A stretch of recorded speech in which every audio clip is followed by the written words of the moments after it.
welcome.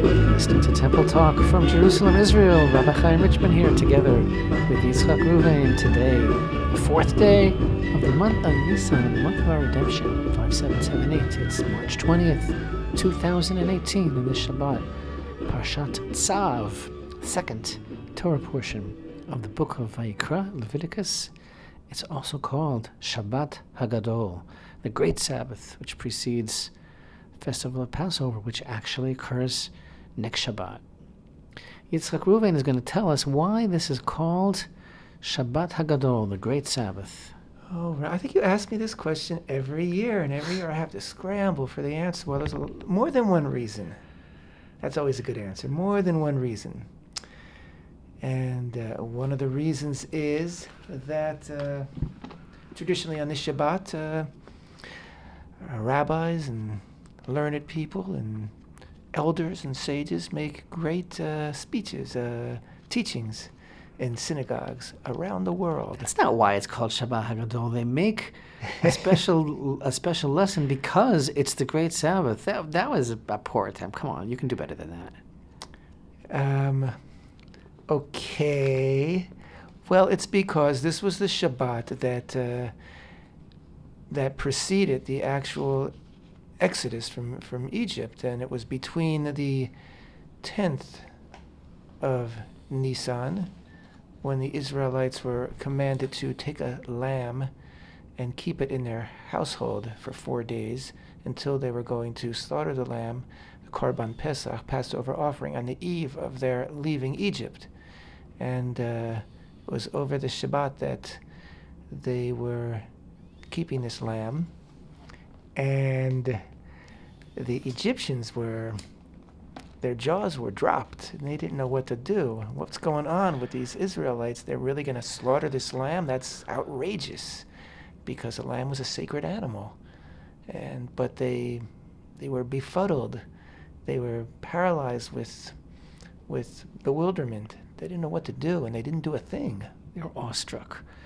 So what happened was that in Parshat Bo, in Exodus 12, we read about Rosh Chodesh Nisan.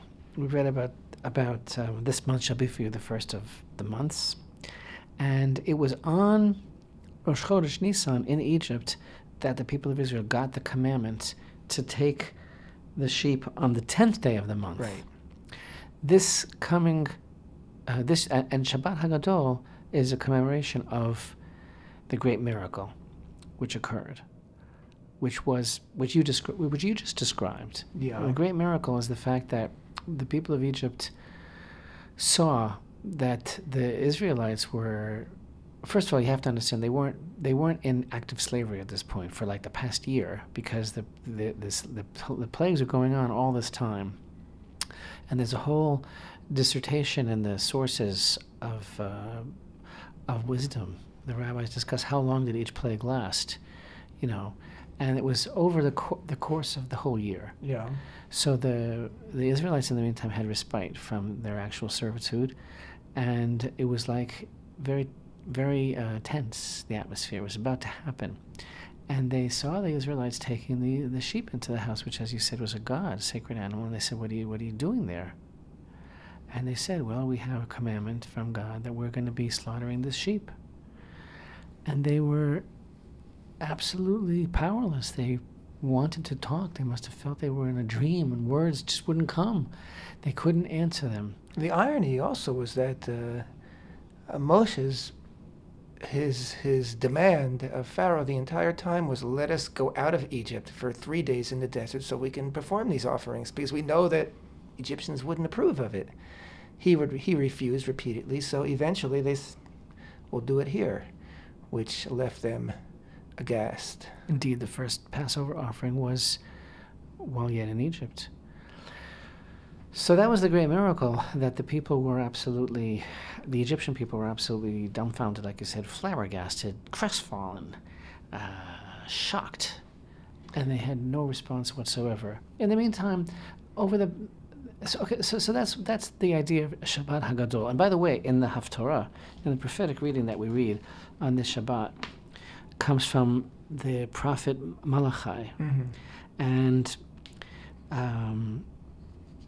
we have a verse in the end of Malachi that says, "Behold, I send you Elijah the prophet before the coming of the great and awesome day of Hashem." This is also one of the reasons for Great Gadol. for Shabbat HaGadol. Thing is, in our time, over this past few years, there's been a tremendous increase in the awareness of the Jewish people as to the imperative necessity, as to the centrality, as to the eternal vow, bond, commandment of the Passover offering. Mm-hmm. We've been talking about this for almost 30 years. Absolutely. The concept of the fact that the Passover offering is inexorably bound up with the identity of the Jewish people in the world. The commandment of the Passover offering we've described is like the national circumcision of the people of Israel. Like there's the circumcision on the personal level, which is a unique covenant with God and the Jew, which is a national commandment, but it's done on a personal level. And then there's the Passover offering. And those two commandments are connected. They have a commonality because they are both commandments that show. There are many halachic similarities, but they're both commandments that show the covenant that we have with God. So it's so much a part of the identity of the Jewish people that it's hard to understand how it is that we don't bring it today, and thus, with the increase in education and understanding in our generation, amongst our youth especially, of how much the Passover offering is relevant to us and hasn't been in any way abrogated, and how it calls out to us. There have been and there continue to be the practice drills which we're involved with that we're going to be having again this year, which draws a tremendous amount of the public to a drill, to a practice, to a in Hebrew it's called a targil. It's a practice dry run sort of, to be familiar with every aspect of what it means to bring the Passover offering. There have been repeated attempts to bring the matter to the Supreme Court of Israel to get a decision made by the highest office in the land that the Jewish people deserve to be able to exercise their religious freedom and their obligation and bring the Passover offering. It's always been struck down in terms of national security or something like that, because of course the only place that the Jewish people can and are commanded to bring the Passover offering today is on the Temple Mount itself, in the place of the altar. But the idea is, when we reflect upon the essence, the reason why the Passover offering has such a tremendous significance, and why it's so preeminent in the mind of the Torah, and why it's called an eternal covenant, and why we're still obligated in it today, it's because it really. When I say that Jewish identity is inexorably bound up in the Passover offering, why?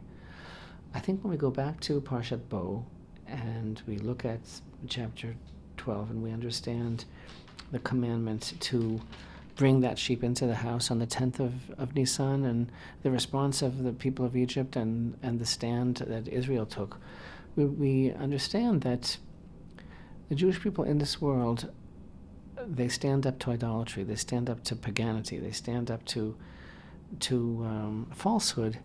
And that's exactly what the Passover offering represents. The calling, the divine mission of Israel in the world is to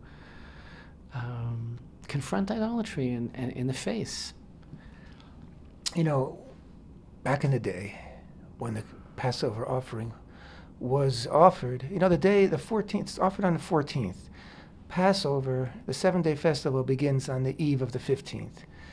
So the Passover offering is separate, very connected, but it's separate, and it was its own. Well, the Passover offering is brought on the afternoon of the 14th. Of the 14th, and it's offered in the temple, and then it's brought home, and communally it's roasted and prepared, and then it's actually the focal point. It's the centerpiece of the Passover Seder, which is held that night. What I want to say is that the actual offering itself is all done on the 14th, and it's almost like its own holiday, But of course, it's a holiday in which we can work because we have to perform the Passover offering.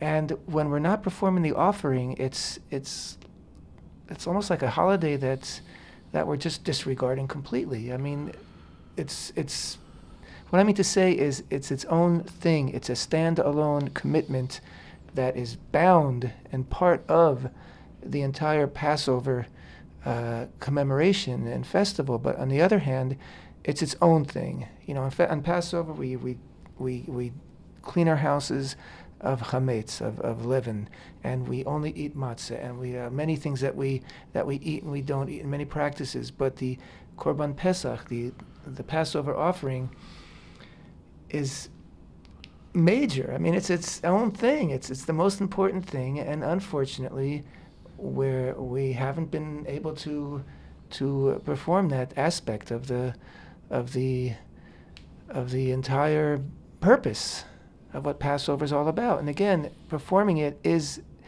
the chief expression of our liberation and independence and our standing up for ourselves. And at this point, back here in the land of Israel, back in the sovereign state of Israel, the only ones who are holding ourselves back are ourselves.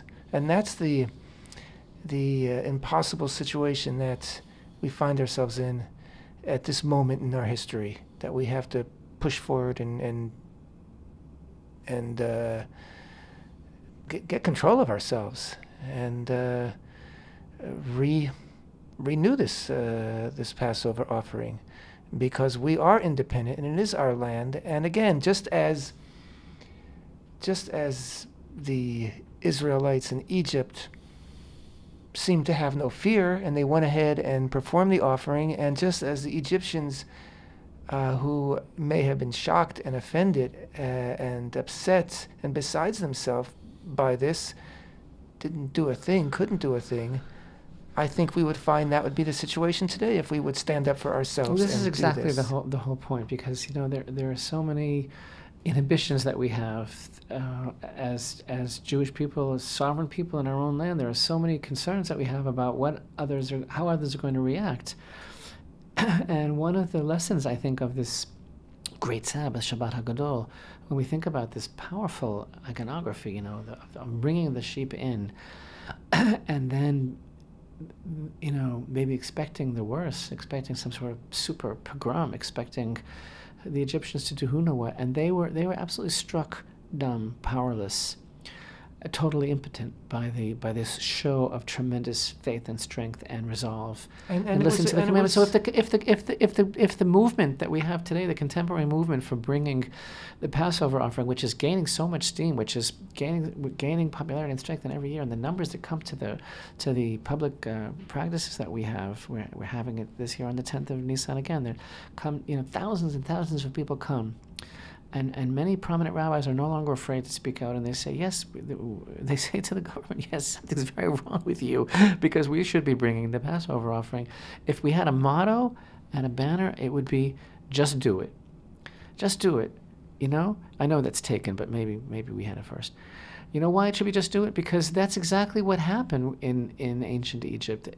I'm sure that there were a lot of, I almost said American Jewish organizations. I'm sure there were a lot of Jewish organizations that were very circumspect and that were very concerned about public opinion, and they wanted to be very politically correct. And they probably felt it wasn't the thing to do at all.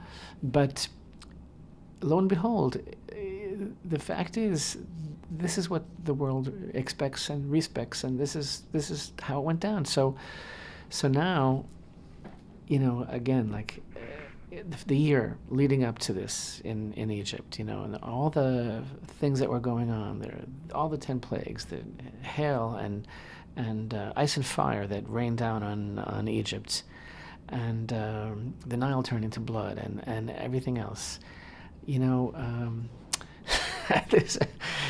There's a very funny news item from the past week about a Washington councilman who accused the Jews of controlling the weather. I think because it snowed. I think it snowed, right. So Trayan White Sr., apologized ultimately for saying that the Rothschilds created a snowstorm to make money, and he says he didn't mean to be anti-Semitic. It just happened. He's a councilman in Washington, D.C. He suggested on Facebook that rich Jews who control the weather caused an unexpected snowstorm. And then it was brought to his attention that he was basically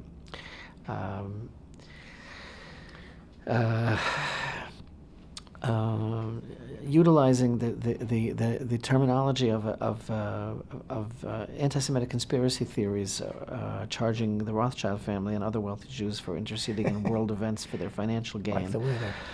So anyway, Well, you and I, Rabbi, were talking earlier. afterwards, I just have to tell you, he apologized very, very sincerely, and he says that he, unlike some other people, he didn't. He said he absolutely had no intention of being anti-Semitic, and he was surprised that they were his remarks were considered to be anti-Semitic. And he said, and I quote, "I work hard every day to combat racism and prejudices of all kinds. I want to apologize to the Jewish community and anyone I have offended."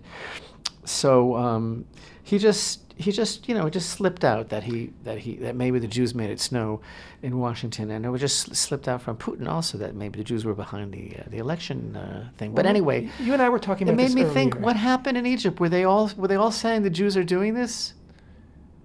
Well, they probably were. The Jews. The Listen, irony- if Pharaoh didn't recognize that there was a God, right? He said, "I don't know this God that you're," then he must have thought it was the Jews doing it.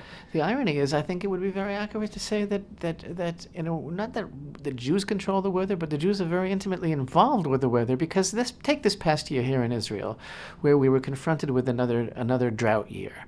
And by the way, it hasn't rained enough in Israel at all this year. But at one point, it was like about to be officially declared a drought, and then we received, thank God, enough rain for it to officially not be called a drought, even though it wasn't enough. But what happened? We even talked about it one week on Temple Talk. There was who was it that said how ridiculous it was to talk about praying for rain? Right. One of the politicians. One of the politicians went on record as saying, it's so ridiculous to talk about praying for rain. And then the great rabbis held a prayer rally for rain, and immediately afterwards we got a beautiful, beautiful blessing of rain. So yeah, we control the weather, because when we ask Shem for life-giving rain, he gives it to us, and etc. I was going to say, you and I were talking earlier, referring to this Washington, D.C. Councilman. You and I were talking earlier about today, it's politically correct. You're not allowed to say anything about anyone that might be considered to be, derogatory. We were talking about, among others, Gal Gadot's tweet. Tweet concerning Stephen Hawkins. He said, well, now he was a great man, and now you'll be free from your physical limitations. And she was attacked for that because she was called an ableist, meaning she apparently has the very elitist attitude that having physical disabilities is unfortunate, or something that is limiting. But I actually thought when she said, now you'll no longer be constrained by physical limitations, I thought she meant that now your soul can soar, which is the same thing that you would say to any person. Right. That if you're no longer contained in a body, then you become part of the Great One, and your soul doesn't have any boundaries. I thought that's what she meant. And even if she meant it the other way, is it such a terrible thing to say he did have limitations? Right, but apparently you're not allowed to say anything. World, you're not allowed to say anything about anyone, male, female, whatever their ethnicity is, or whatever their religion. But there is one strange thing about this rule. One strange thing, and that is you can say anything you want. It's open season on the Jews. And even more so on the Zionists, who aren't even really Jews, according to some people, but just horrible anti-Semites themselves. The main thing is to attack the Zionists, and then if you're not even anti-Semitic if you attack the Zionists. So that's okay. So you're not allowed to say anything else about anybody whatsoever. That wouldn't be politically correct, but it's always politically correct. In fact, there's a whole deal now going on with the Women's March organizers that refuse to disassociate themselves from Farrakhan, even though Farrakhan called the Jews satanic and all sorts of horrible things. Et cetera, but et cetera. anybody that and all the important Democrats that don't disassociate themselves from him, because as soon as you talk about the Jews, that's a whole different category whatsoever. As the Washington councilman who accused Jews of controlling the weather, also thought, maybe I guess he felt it was the prudent thing was to apologize. But if you ask me, Rabbi, the question is, how do we put this horrible, rampant anti-Semitism in the world now, and it's growing, and it's obviously completely taken over Europe. In fact, there's a conference going on right now in Jerusalem that Chaim is speaking at, about how to deal with it. And the United States, it's a growing problem, very, very serious problem. If you ask me, there's one step solution that would put an end to it all, and that is the Korban Pesach. I was just going to say. Because everybody, they'd all be standing around like they did in Egypt, with their mouths open, with not being able to express a word. You mean you're really Jews? You mean you really do what you believe? You mean you really do what God tells you to do it unquestionably, like your ancestors did at Mount Sinai? Wow. And that's exactly this unbelievably profound cosmic lesson of Shabbat HaGadol, and why it's called Shabbat HaGadol, the Great Sabbath, because of the great miracle of the bringing into the house and the preparation of the Korban Pesach. But I got to tell you, the great miracle is really when we believe in ourselves, and when we have the confidence to say, this is what Hashem tells us to do. We believe in the righteousness of our own path, and we believe in ourselves that we're able to do this. That's exactly what this is all about. What would happen? What's going to happen if we bring the Passover offering on the Temple Mount right now? What's going to happen? Iran is not going to like us? Saudi Arabia is going to cancel Air India's right to go over their airspace between Bombay and Tel Aviv? What's going to happen if we bring the Passover offering? I bet we'd gain a lot of respect from our most committed enemies. The problem is deeper than this, and yes, our enemies would respect us. The problem is, are the Jewish people ready for it? Mm-hmm. Are the Jewish people ready to put behind them all their preconceived notions and prejudices and misunderstandings about what the offerings are all about what the Holy Temple is all about, and go for it? And that's something that we need to talk about as we begin this week's Torah portion of Tzav, because I think that this entire concept is actually alluded to very beautifully in the very, very beginning of the Torah portion. And I think we're about to be interrupted, but when we come back, I must point out that the beginning of bringing the Passover offering begins in the mindset of the Jewish people. Stay with us. We'll be right back with Temple Talk.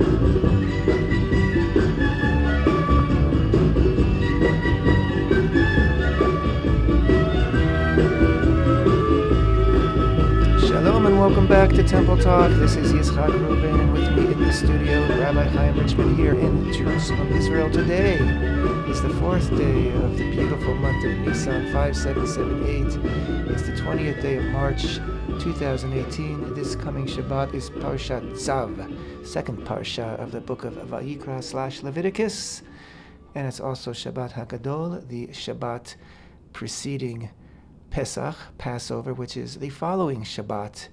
And we just spent a lot of time talking about Shabbat HaGadol and its significance and importance, and the importance of the Korban Pesach in Egypt then and in Israel today. And Rabbi, you, I think in connection to all those things that we were saying, you said you want to say something about this week's Parshat Tzav. I think the last thing that we said before we came to the second half was that everything is dependent on the mindset of the Jewish people, for us to realize that we're called to do this, and that our very survival as a people is bound up in the statement of our identity and our assertion of who we are and what we're doing in this world. And that as far as the rest of the world is concerned, as far as a condemnation from the UN Security Council, as far as the EU, as far as anybody's concerned, notice I didn't say America because they're our big friends now, the administration. Yeah. Ouch. But the point is, it doesn't matter, because this is exactly what we're expected to do. So it depends on our grabbing hold of ourselves and realizing that we're the only things that are stopping ourselves, like you mentioned. So I said that in the beginning of this Torah portion, Parashat Tzav, chapter 6 of Vayikra, begins with this. See, this portion is a continuation of more details about some of the offerings that we learned about in last week's Parshat, and some new details as well, as in addition to the whole concept of the inauguration, consecration of the Kohanim.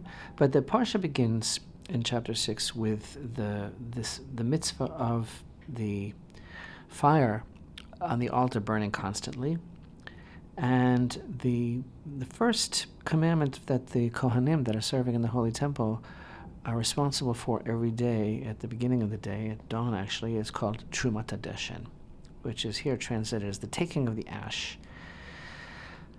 And in this part of the temple service, basically the Kohen has to separate a certain amount of the ash of what the fire consumed on the altar from the day before. It's called a truma, as we spoke a lot about the word truma in Parshat truma. Mm-hmm. Truma means to lift up. So he actually has a special vessel for this. It's a very beautiful silver shovel that was created by the Temple Institute, I must say so. Recreated by the Temple Institute. The original one we didn't create. That's true. So he lifts up this amount of ashes that were consumed on the fire. He lifts it up, and then, according to the commandments here in the Parsha, he takes it and he places it next to the altar. What this is really all about is that there's a geniza. There's a place in the floor of the Holy Temple on the side of the altar where these ashes are buried a little bit from the day before. Mm-hmm. And the idea basically that many of the great sages explain, that's being expressed here, is that he takes yesterday, really, yesterday's ideas, yesterday's conception, yesterday's accomplishments, yesterday's frustrations, and he raises it up a little bit because it's holy what was, but then he takes it and he puts it away. He buries it, actually, and he's not going to think about it again, albeit in a holy place. He buries it, mm-hmm. right, next to the altar, but what's done is done. And I have always felt that this is a very beautiful interpretation of what this commandment is all about, because some people have a tendency to worship the past. We all do. We all get stuck in the throes of sentimentality, of nostalgia, of who hasn't said, the good old days, and yesterday it was better, and this kind of thing. But the Jewish people are commanded here to sanctify what was sacred about the past. It's raised up. It's called a truma, Trumat HaDeshen, the mm-hmm. raising up of the ashes, not just the separation. But then he takes them and he comes down from the altar, comes down the ramp, and he puts them away. Respectfully puts it in a holy place. In other words, it's we have regard for it, but you can't stay there anymore. Mm-hmm. Today is a new day. And that's the first thing that he does in the Holy Temple, which, of course, everything that goes on in the temple is so powerful and significant and has such tremendous ramifications and, what it's broadcasting for the whole world and for the human condition. And so I think this is, first of all, a key to life, that we can't get stuck in the past, that we have to respect the past, appreciate it, and even hold it dear and hold it even sacred, but not get into a place where it's strangling us and where it's not letting us grow and it's not letting us change our mind about something, right?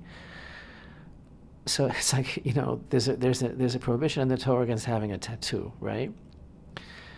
And I've always felt that the most simple explanation of why it's forbidden to have a tattoo is, because people wax eloquent about how, your body is your temple and you can't desecrate it, it's not yours, you can't make a mark on it, that's fine. Mm-hmm. But I think the real reason is why you can't have a tattoo is because it's permanent. Yeah, because it's like the Torah is always beckoning us to tshuva, to change, to remaking ourselves. And as soon as you have here tattooed on your bicep, I love Sadie, well, what happens if tomorrow morning you don't feel that way? Yeah. Oops. Okay, it's one, but the point is... But if you have mom... Right. That's forever. Right, absolutely. Oh, absolutely. My hands on my heart. But the point is, you can't do something that shows that you are immediately discounting and disqualifying your own ability to change your mind about something. Right. Anyway, so I wanted to say this whole idea about what we're saying, that but standing up in the face of idolatry bravely, taking that sheep and shechting it, and if we are able to bring the Passover offering in our age today, what would the world say? Look what they're saying already now. We haven't even brought the Passover offering. Mm-hmm. They were saying, "Wow, they really mean it, and they're here to stay." And I think the secret for our people to be able to touch the lights, as it were, and get to that point where they have the audacity to do it and believe in themselves, as has been said, the audacity of hope, is to be able to take this lesson and apply it to this idea as well, that whatever we thought about it growing up, whatever we were told, whatever our misconceptions are, okay, put it away. Put it away, and now you have to be able to go on. And by the way, I think this is not only is this the way that the temple service was begun every day, because this is what's healthy for human psychological development and spiritual achievement, but also what a fine way to begin Parashat Tzav, to begin our understanding of the offerings, because like the Torah is saying, whatever you thought the offerings were all about, whatever was holding you back, like, you know what, just take that and put it away and bury it, because that's not where you're going to be able to blossom. You need to be able to go forward now, and so it's sound advice for many reasons. You know, the Passover offering, as it was conducted in Egypt, is also a beautiful example, I think, of the same concept of being able to move forward. You know, we're at the beginning of the month of Nisan. For the first time, we're instructed to begin to count time, to begin to mark time, begin to take time into our cognizance and utilize it. And instead of being a victim of time, which we so often feel that we are, certainly for those helpless, hundreds of years in Egypt in slavery, we were victims of time. To become a master of time, to be able to be, instead of to feel that we're being, thrashed about. And then on the 10th of Nisan, we were commanded to take the lamb into our house. In fact, it is said that the people tied the lamb to their bedpost.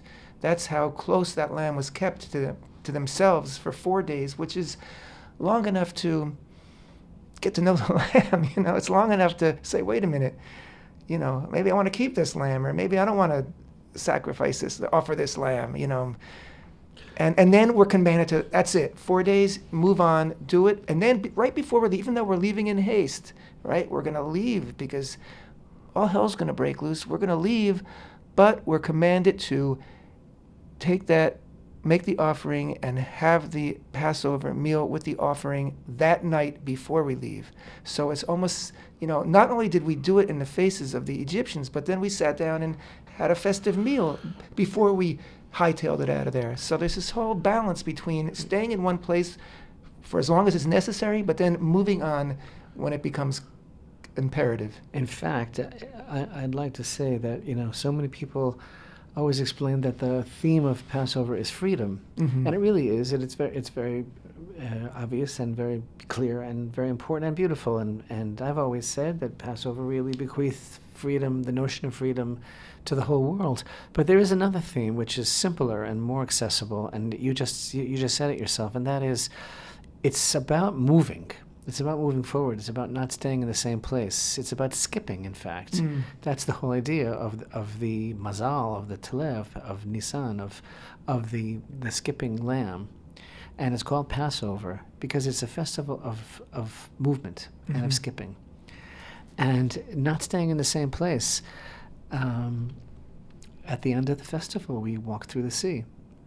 It's about taking ourselves seriously enough to think that Hashem really believes in us. Whenever we talk about Emunah, whenever we talk about having faith and having belief in Hashem, we always talk about, or invariably people talk about how important it is that we believe that Hashem is with us and that we trust Him and that we put our faith in Him. But there's another side to the coin. which is the belief that he has in us. Right. And I think that that's what Passover really emphasizes to us as well. And that's why he decided to make Israel into a nation from a group of slaves. As you said before, the Passover offering, Passover is an expression of our covenant with God. And a covenant is two sides, and each side has to believe in the other side. And when we have that mutual belief and trust, then everything is possible. Then we can move forward boldly. And you mentioned bringing the lamb into the house, and you know what we've always said about that? We pointed out such an important idea. This is kind of like very enigmatic that the sages, you know, have this tradition that, because it doesn't say it in the verse, so it's part of the oral tradition that that when they brought the sheep into the house in Egypt, they tied it to the bedpost. And it's kind of a funny thing, like you say, you get to know that lamb really well because you're looking in its eyes the whole time. But I've always thought the idea is like you take it into your comfort zone. You have no more comfort zone anymore. It's like there's no rehearsal. Because where do you go, like, if you want to, like, get away from everything and you're feeling vulnerable and afraid, and like you go into your bed and you cover yourself up, you pull the covers over your head, like, I don't keep the world out, like I'm going to bed and I'm hiding. And then Hashem said, no, that's exactly where the lamb is going to be, because I told you to offer this as an offering to me, to slaughter it, and it's going to be there in the place where you think that you can get away from me and hide under the covers. Hashem is saying, I'm there. Wow. I'm there. And there it's going to be, tied right there, so that when you just take those covers off, just a little tiny drop, you open up your eyes, there it is staring at you. Because when I'm calling you to your destiny, there's no turning back. There's no escape from me, Hashem says. There's no escape. There's no hiding from me. This is who you are in the world, and this is what you have to do. Ain't no hiding place. Anyway. You mentioned that a covenant goes both ways, right? And you said something that was very profound a moment ago. It struck me. You said that to have a covenant, each side has to believe in the other, right? So is the Oslo Accords a covenant? And if it is, do the two sides believe in each other? Because the whole idea of the horrific idolatrous, we're talking about idolatry because we're talking about the Passover offering, which was about slaughtering idolatry. So let's stay focused and slaughter idolatry. There's no greater idolatry than the notion of the two-state solution, which would basically... Thank you for saying that. Which would basically result in Israel's demise, God forbid, because it would place a hostile nation within firing range of Ben Gurion Airport and all of Israel's major population centers. And I'm not even talking now about the true nature of my objection, which is the fact that this land belongs to us, to the Jewish people. And that's the truth. But besides that, from a security standpoint, it would be horrific. What have been referred to by Israeli diplomats and politicians as Auschwitz borders in the land of Israel. But besides that, it's become painfully clear to every thinking normal person that we have no peace partner. That the Palestinian so-called entity has no interest whatsoever in peace. And I think that more and more of the Israeli political establishment realizes that as well. Certainly the people of Israel realize that. There's no hope to a two-state solution. But anyway, another news item this week, in addition to the, this is not a news program, so we pick very carefully what it is that we'd like to talk about, which is our prerogative, of course, it's our show. But in addition to the New York, the Washington councilman that accused the Jews of controlling the weather, we have a terrible murder that took place here in Israel. And we had a response to the murder by the Ambassador Friedman. You know what I'm referring to? Ambassador. The U.S. ambassador, right? You know what I'm referring to, right? Referring to it was a terrorist murder of a Jewish man And Ambassador Friedman condemned it, said it was a horrible tragedy, and he More condemned the Palestinian authorities' total lack of any kind of condemnation for this despicable act. There were several murders, actually, Yes. and Ambassador Friedman referred to 3 Jews that were killed in cold blood by Palestinian terrorists, and he wrote, and the reaction from the Palestinian Authority was deafening, no condemnation whatsoever. So, that got a condemnation from the so Palestinian what Authority. happened was Mahmoud Abbas was very, very upset with the United States ambassador and called him a son of a dog, which has a translation in the vernacular, but we won't go there. And there's a whole disputation in the press about, well, should it be translated this way, Right. son of a dog, or is it just meaning like, well, he's a jerk? Anyway, what he actually said was, Abbas, in a speech in Ramallah, he said, the United States legitimizes settlements. That's what American officials do. And at their head in Tel Aviv is David Friedman. He said, they're building on their own land. The son of a dog. They're building on their own land. He himself is a settler, and his entire family are settlers. Of course, Ambassador Friedman lives in the ambassador's residence in Herzliya, which is not a settlement. True, he has identified very much with the cause of settlements for many, many years. Which is pretty amazing that we have a United States ambassador who actually believes in the entire land of Israel. I don't know which was the greater insult in terms of what Abbas thought he was saying, to call him a son of a dog or to call him a settler. Yeah, double whammy. But like you said, when it comes to talking about Jews, you're allowed to say anything. Open season. It's pretty amazing that how the Palestinian leadership is reacting to the change in the United States administration, and how they are absolutely... They kind of remind me of how it must have been in Egypt, how the Egyptians reacted when the Jews brought their sheep into the house, except instead of saying they're nothing, they're basically saying all kinds of things, but they're having the same sort of reaction in that they just can't believe that things are not going their way, and that they're no longer being coddled and pampered, and that they're no longer being touted as the poster boys of freedom from oppression, etc., etc. They're being called what they are, which is murderers and terrorists, and they're very, very upset about it. And if there would be a perfect... Every year is the perfect year for re-inaugurating and renewing the Korban Pesach, the Passover offering, but this year, this time in history, this time in what's going on in current events would be such a spectacularly beautiful year to actually renew the Passover offering, because you know what? People, their mouths and their actions are out of control, and the hatred that's being expressed toward the Jewish nation is just...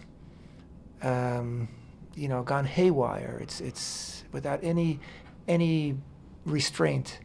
And again, as we said earlier in the program, and I'm going to say it now in the conclusion of the show, the perfect antidote to all this nonsense, and the perfect answer to it, and the perfect measure which would stop it in its place, stop it and silence it, would be bringing the Passover offering on the Temple Mount.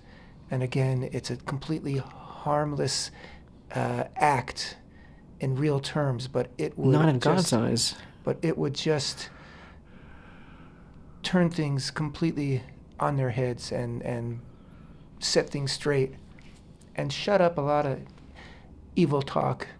And by the way, the same Abbas who called the United States ambassador a son of a dog for being angry that Abbas would not condemn the spate of deadly attacks that killed 2 Israeli soldiers and a civilian within 4 days, right? Tragedy in Israel, Friedman tweeted. Same Abbas met in Ramallah. He held a reception for a terrorist that was released after serving 20 years for the role of a murderer of an Israeli in the old city of Jerusalem. So that's who we're dealing with. And it's time to say it out loud. Time to cut the cords. disconnect the cables. That's what Passover is all about. It's about standing up for the truth. Absolutely. And we're getting ready for that. 'Tis the season. 'Tis the season. And as we said earlier, next Monday will be the reenactment practice dry run. As you Here in said earlier. Jerusalem? In Jerusalem. We don't have a specific location yet or a specific hour, but it will be on Monday. We'll publicize that information on our Facebook page as soon as we have it. And God willing, this year we'll be able to perform the real Passover offering. Amen. As it should be. Thank you so much for being with us. Temple Talk.